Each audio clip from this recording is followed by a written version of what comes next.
Sebuah video memperlihatkan seorang kakek tukang sol sepatu keliling sedang membeli popok di minimarket telah viral.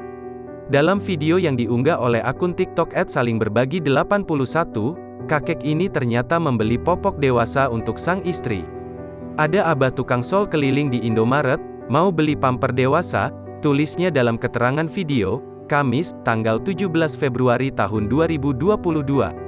Namun, kakek ini terlihat sangat kebingungan saat sampai di kasir. Hal itu karena uang yang dibawanya kurang untuk membayar popok tersebut. Sambil pegang uang 25.000, karena uangnya kurang 64.000, lanjut keterangan video. Saat itu, kasir minimarket sedang ramai pembeli dan antrean yang panjang.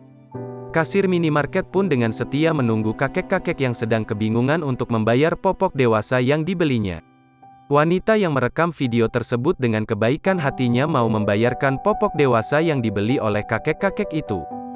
Video tersebut lantas menuai perhatian warganet. Tak sedikit warganet yang ikut menangis melihat momen tersebut.